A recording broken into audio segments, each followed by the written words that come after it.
네, 북한이 오늘 새벽 3시쯤 평안남도 평성 일대에서 동쪽 방면으로 탄도미사일을 발사했습니다. 지난 9월에 이어 75일 만에 추가 도발에 나선 겁니다.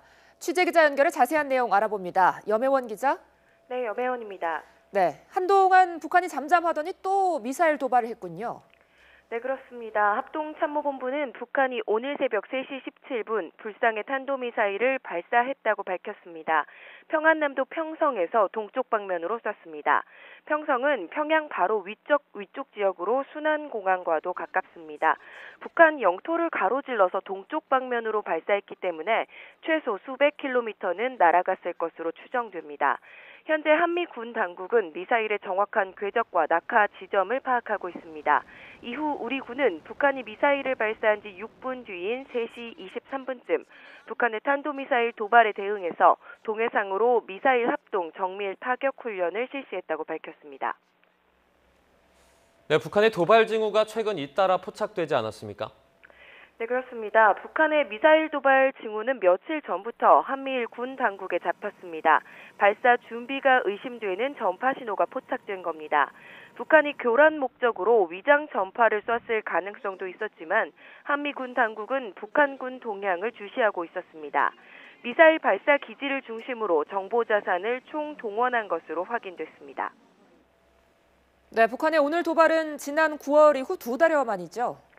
네, 북한의 가장 최근 도발은 지난 9월 15일입니다. 당시 북한은 최대 고도 770km, 사거리 3,700km의 중장거리 탄도미사일 화성 12형을 쐈습니다. 평양 순안 비행장 일대에서 발사된 미사일은 일본 상공을 지나서 태평양에 떨어졌었습니다. 당시에도 우리 군은 북한이 미사일을 쏜 지 6분 만에 맞대응에 나서면서 동해 최전방에서 현무2 탄도미사일을 쐈습니다. 네, 북한이 이렇게 또 추가 도발에 나선 의도도 궁금한데요.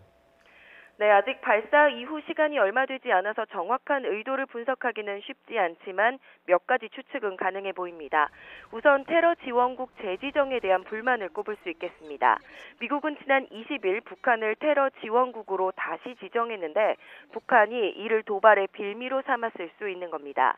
실제로 지난 9월 미사일 도발은 유엔 안보리가 새 대북 제재 결의안을 채택한 지 사흘 만에 이뤄졌습니다. 또 동해상에서 훈련하던 미국 항공모함 3척이 한반도 해역을 빠져나간 것도 영향을 줬을 것으로 보입니다. 미군의 강력한 전략 자산이 자리를 비운 시기를 노렸을 수 있다는 겁니다. 북한이 핵 포기 의사를 밝히지 않는 한 대화는 없다는 미국 트럼프 대통령의 확고한 입장도 도발의 원인 가운데 하나로 꼽힙니다.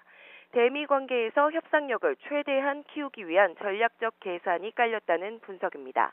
지금까지 YTN 염혜원입니다.